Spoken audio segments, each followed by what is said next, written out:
training is a major part of health and care provision. The three most frequent and therefore important aspects to learning are where people feel safe and secure in the learning environment. They can use their own experiences to help them learn. What has been explained can be practiced. People learn by doing.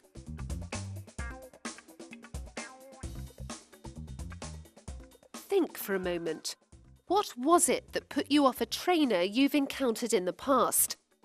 On the other hand, what impressed you about a trainer you've encountered in the past? Approachable? Calm? Confident? Encouraging? Friendly? Good communication skills? Made the topic understandable? Organised? Professional? Subject knowledge? Well prepared?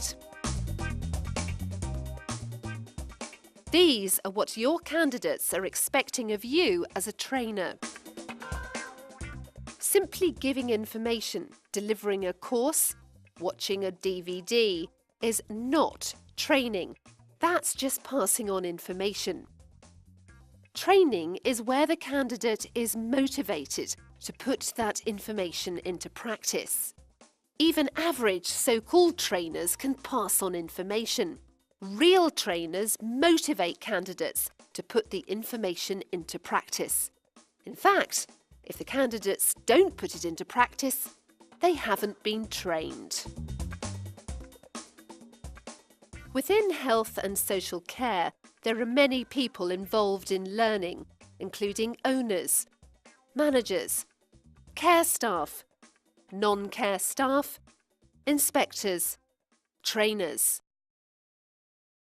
When you're putting together a training session, think about who your candidates will be, the knowledge and skills they probably have already, the knowledge and skills they need to have, how your training session will help them do that. Candidate expectations of training sessions vary enormously. For example, expecting to be told no more than they already know. Boredom. 60 minutes of waffle that could have been made clear in 10 minutes. The session becoming a moaning forum. Distraction for other more important duties.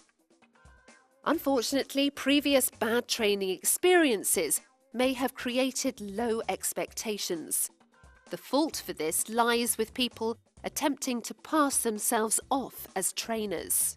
Therefore, make absolutely sure that you make the session enjoyable whilst professional. Tell them something new. Don't bore people. Say what needs to be said and move on. Don't linger. Nip moaning in the bud.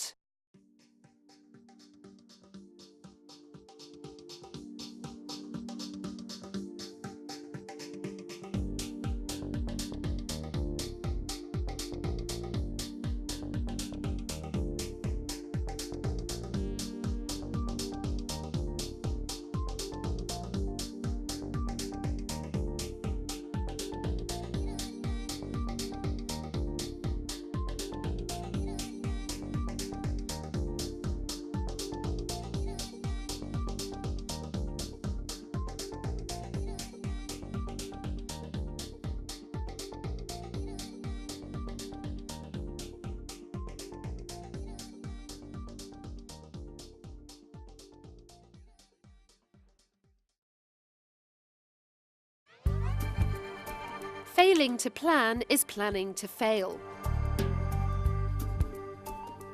Do not even consider a training session until you understand the subject first. If candidates suspect you don't understand the topic, often they'll just switch off. When planning a training session, you must understand the needs of everyone involved: organisation, candidate, inspectorate, etc. Existing knowledge, what candidates already know or don't know. Purpose, what the session is intended to achieve. Key points, what the main points to get across are.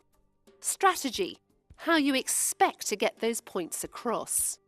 Questions, where queries and concerns are likely to emerge and why. Responses, how you expect to deal with them.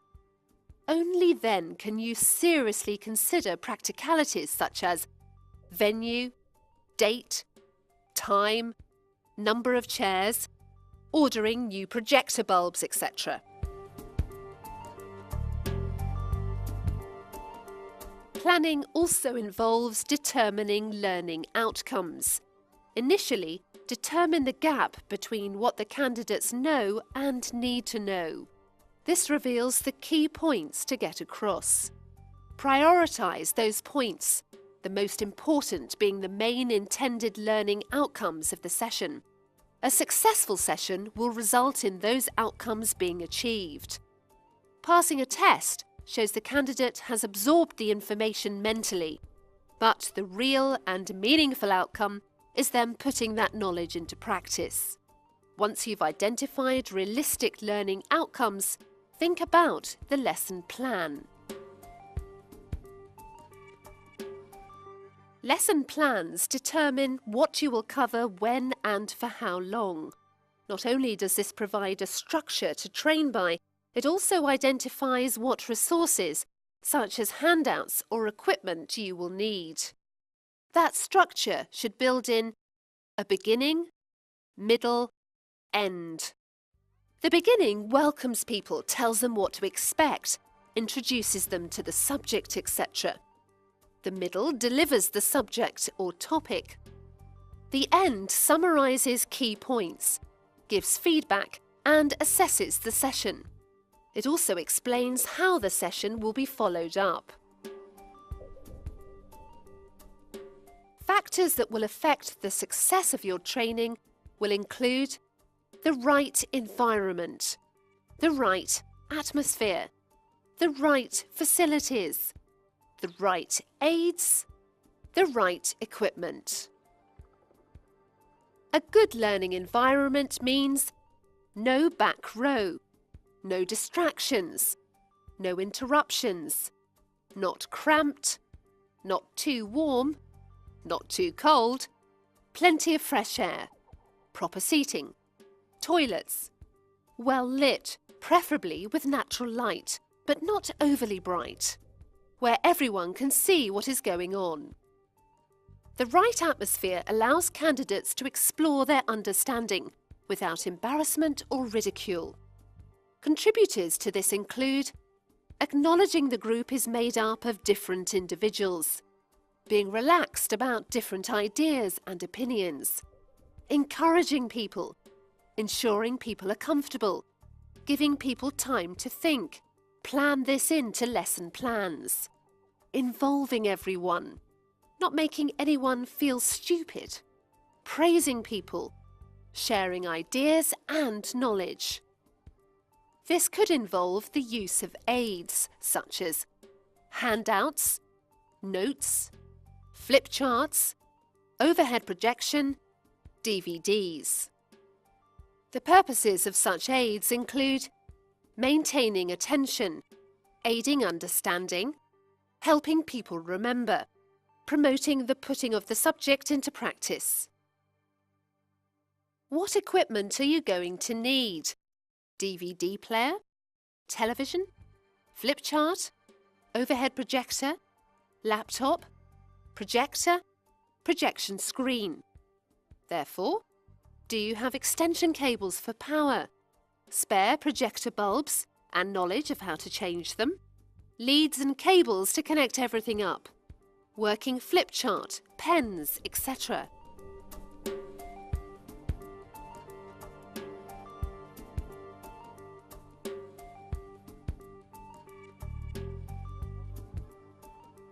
What is the most appropriate room layout? Horseshoe, rectangular, circular, semicircular.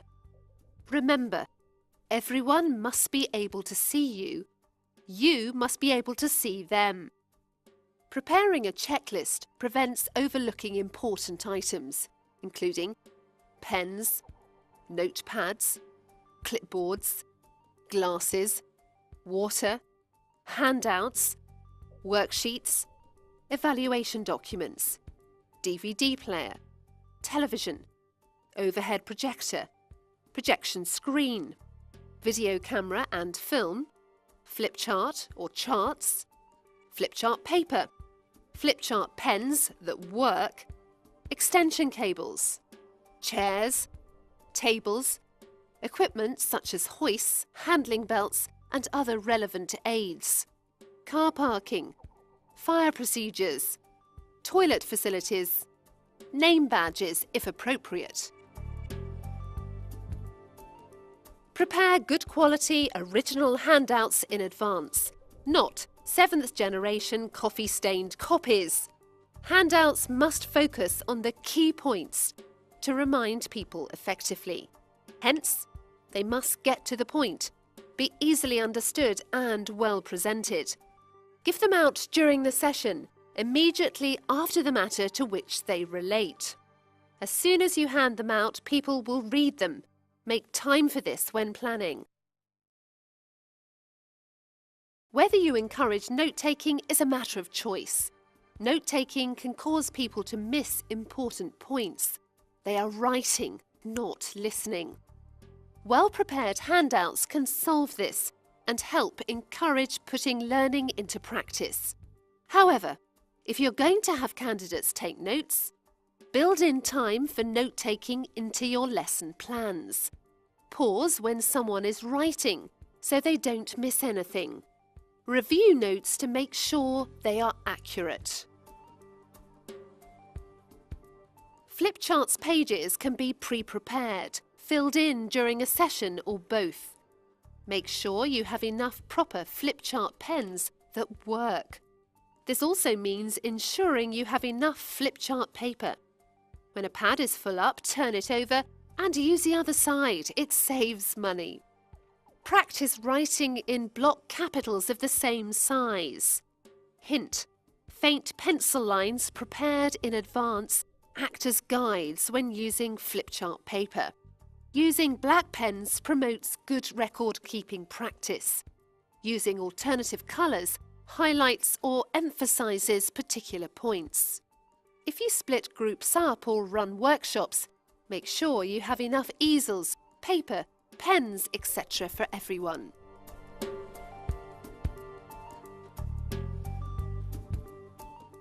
Most communication is non-verbal. Therefore, images are powerful communication training tools. Don't use overhead transparencies, OHTs, to regurgitate everything you say. Like handouts, they are to support the key learning points by summarising essential points, explaining ideas, introducing a task or activity, adding interest. Planned carefully, they can provide you, the trainer, with the structure of your session. The bullets act as prompts to the session. You don't need any notes. The more succinctly and concisely you make the point on the OHT, the better. Use key words, bullet points, simple images. Print them out in advance using an easy-to-read font, such as Arial or Franklin Gothic Medium. So that they're easy to read, even at a distance, use black ink. Use colour only to highlight. Too much is distracting. The font should be at least size 20. Use bold text. Keep plenty of margin around the text. Line spacing should be at least 1.5. Before you print off an OHT, check the grammar and spelling.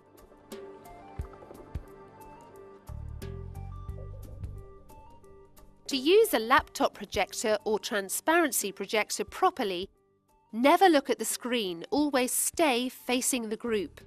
Stay at the side of the projector. Look down onto the transparency. If you can see text on the transparency, then it's on the screen. Mask what you do not want people to see with white A4 card.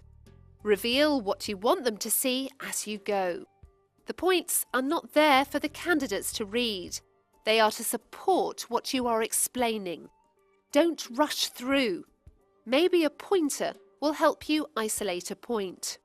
Point the pointer on the transparency, almost touching the transparency. The light from the projector will reflect this onto the screen. Practice using an OHP properly before doing it for real. Before the session, check the image from the projector fills the screen and is in focus. Don't forget spare bulbs and how to replace them. DVDs can bring a sense of reality into training. Make sure you've seen and understood the program first. Don't leave all the work to the DVD whilst you attempt to take a back seat. They are training tools to facilitate learning, not to deliver the learning for you. Where necessary, pre-select relevant scenes and plan to skip those that are not relevant. A major advantage of good DVD material is that it can be watched repeatedly. For example, if someone has a question, the topic can be found quickly and played again.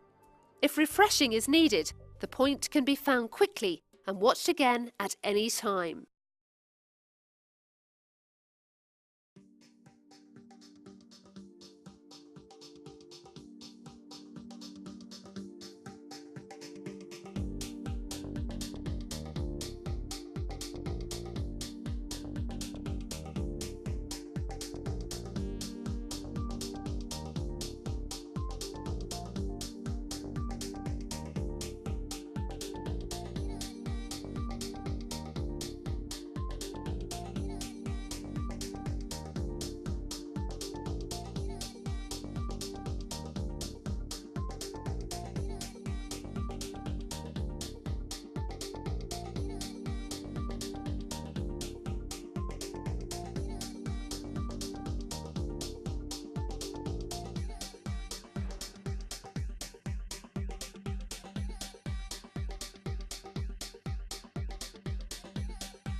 All training must have a purpose, reflected through expected learning outcomes.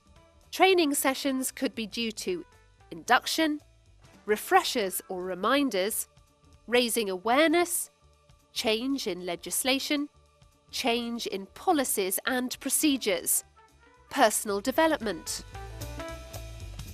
Realistically, the two most likely types of training you will use are a trainer-delivered session or a workshop. Trainer-delivered sessions tend to be information-based. Information is being passed on to the candidates for them to put into practice. However, falling into talk and tell mode will bore the candidates. Engage candidates by asking questions, involving them, worksheets, role-playing, etc. Workshops should be hands-on sessions where candidates can get stuck in. Practical handling training should be a workshop format, everyone trying out what they're learning. Therefore, effective workshops must also get the theory across, make sure practice is managed, support people with the difficulties that the practices encounter, show people how to overcome those difficulties. Mixing trainer-delivered and workshop sessions is often a good idea. Probably the most important skill of a trainer is their ability to communicate effectively.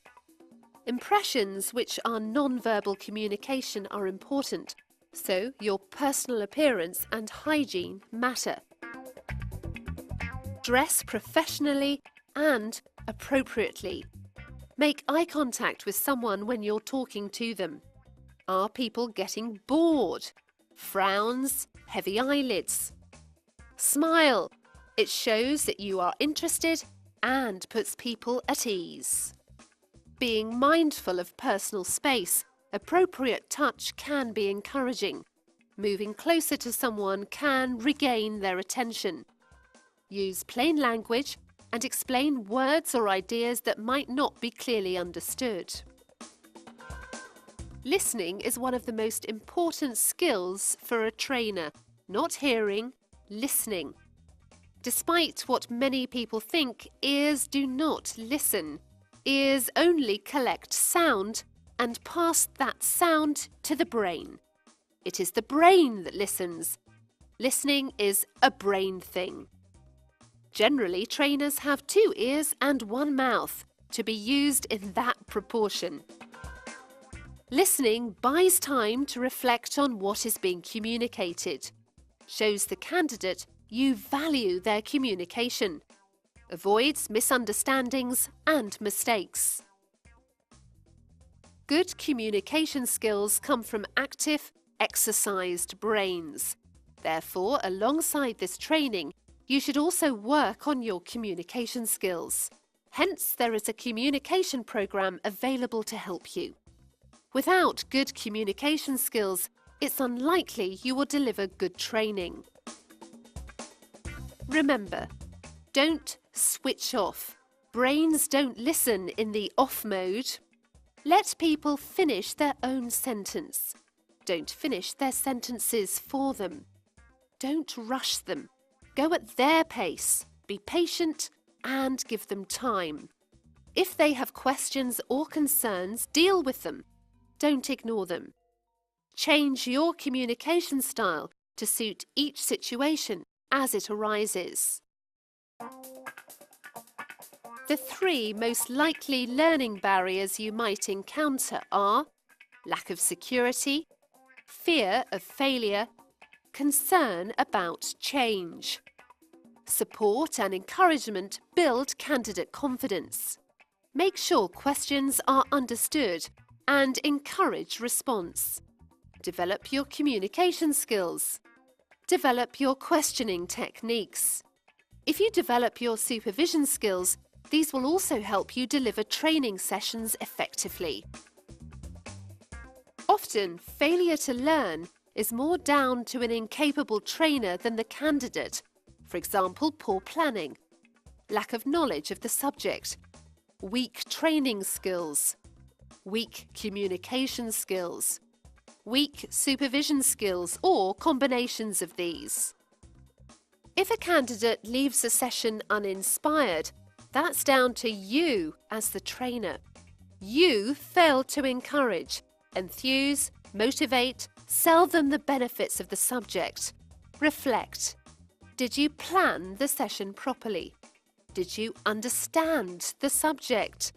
Did you deliver it properly? Were your communication skills up to the job? If someone finds something hard to grasp, break it down into bite-sized pieces.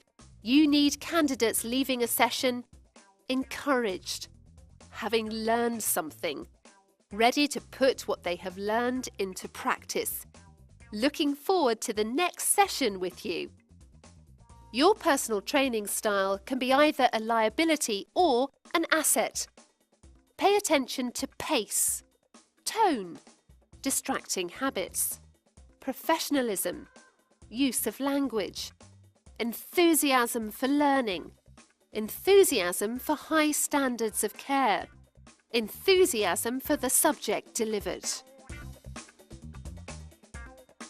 Take your time. Trainers often put far too much material into a session. Then they wonder why they have to do it again. If it's going to take 2 or more sessions, then make 2 or more sessions. Avoid the pressure to rush. Rushing achieves nothing. What about the makeup of the group? It's broadly accepted that you can divide your group into 4 categories. Those who act first, think later. Those who like time to absorb the information. Those who can overcomplicate matters. Those who think first, then act. The act first, think later is open-minded, keen to get involved. Their enthusiasm can cause them to miss important points. The time to absorbers ask questions, take detailed notes. They often need a follow-up session to absorb less, do more, supervision maybe. The overcomplicated needs every how and why. They're not being silly or obstructive. Well-structured and planned sessions with an effective ending are ideal. You must follow up with them to get them doing. It helps their understanding. The think first, then act is keen to absorb, but likes to test it out in practice before they are sold on the idea. Again, follow up and feedback help them bed in what they've been learning. Think about who participates, influences, suggests, makes decisions, encourages, dominates, shows off, hogs all the questions, asserts their position in the pecking order, and who does the opposite of these. At the start of the session, remind people what you intend for them to gain from it, break times, finish time, etc. You must stick to time, and you must insist candidates stick to time. If you stop for a break at the right time, people should come back on time. By the way, if you want to start at 11:10, tell the group to be back and ready at 11:05. During a session, only one person speaks at a time. If more than one person wants to contribute, they must do so in order.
Worksheets provide opportunities for assessment and reflection during sessions. Ideally, worksheets should not seek yes, no, right or wrong answers. Instead, they should encourage people to think about key points of the training. Those key points typically should lead to the intended outcomes of the session. Worksheets where something is written down help people focus their mind on the issues. Once role play is mentioned, candidates run for cover, usually because of past bad experience. If you intend to use role play, it must be interesting, purposeful, and make people feel safe. To avoid bias when selecting people for role play, they all write their first name on a scrap of paper and fold it up. Give the name slips to the most cheeky candidate who pulls the name out of the hat. This can turn selection into a light-hearted opportunity that eases people into role play. Group discussion should follow on from role playing. As the trainer, steer carefully that discussion towards the expected learning outcomes. Where a could-do-better situation arises, ensure people are encouraged and not crushed. Different to role play is simulation, using the same selection method as described a moment ago. A useful example of where simulation is helpful could be how candidates will work with a client's family, where the client is going to die imminently. Each candidate takes on one of the person's role and acts out their expectations. Simulation makes people think. The trainer has to allow simulation to go where it wants to head naturally, but pull it back if it moves too far from the purpose of the session. Changing roles during simulation helps people see different perspectives. This certainly helps understanding, and learning is quite active. Since everyone has a role, simulation may only need a group of 2, 3 or 4 people per session. Measuring understanding is part of any training session. Remember, assessment must relate to learning outcomes, and the candidates must see this as being the case.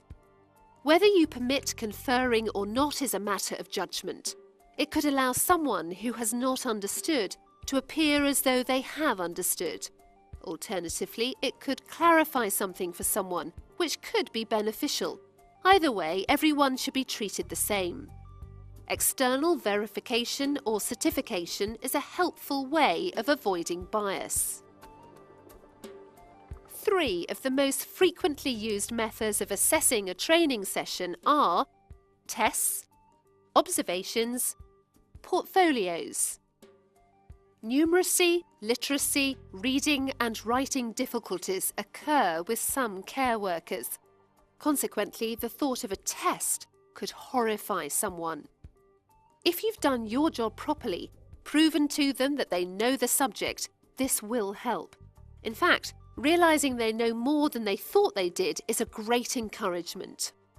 Testing must have a point to it, not testing for testing's sake. Whether you use multiple choice or short answer questions is a matter for you to decide.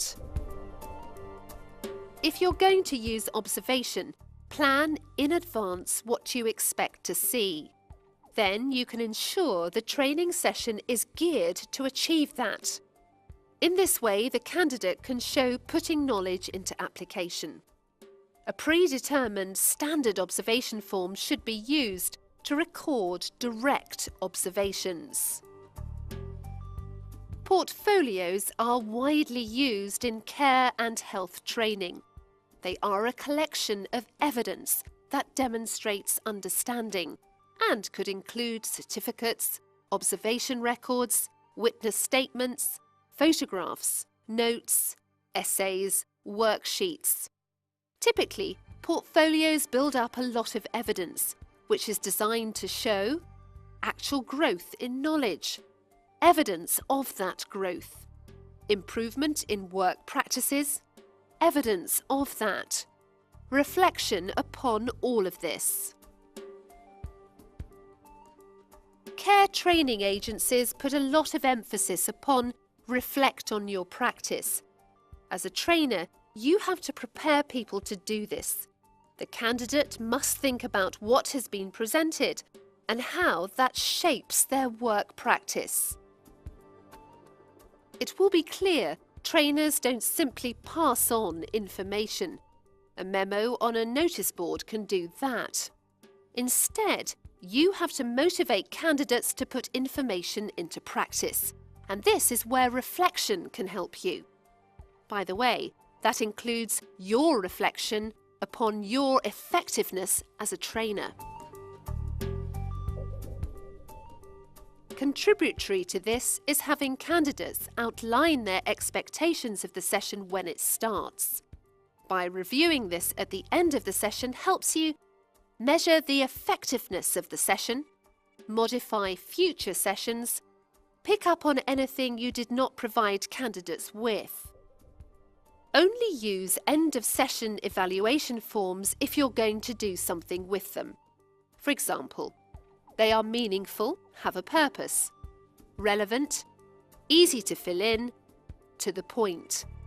Don't ask for scores from 1 to 10. Such fine detail is pointless. Candidates either felt the session was useful, felt it was not useful, feel it was neither. Giving too many options reduces clarity. Learning. People usually learn because they want to. Training. Training is usually because someone needs to know something. Wanting to do something and needing to do it are not the same. To help someone learn, get prepared. Tell them what they need to know. Show them how to do it. Do it with them. Review it. Let them show you they know. Evaluate it. As the candidate, ask me what I know. Only give me one new thing at a time. Use my name. Ask me questions. Help me demonstrate that I understand. Set high standards. Give me time to grasp the idea. Reassure me that mistakes help me remember. Before I do it, let me explain what I'm going to do. Let me have a go. Don't badger me. Give me time to think. Guide me gently. Ask me how I think I did. Then give me a praise sandwich. Praise sandwich? Tell me what I did well. How could I do better next time? Remind me what I did well. Praise sandwiches are ideal for wrapping up could do better in an encouraging way.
You will now be given a test sheet.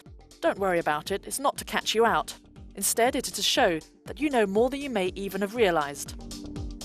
Each question has one proper answer. Put a ring around either A, B, C or D to show which answer you are selecting. When the test sheet is complete, fill in the details at the end so that it can be sent back to Mulberry House for marking and, all being well, the issuing of a training certificate.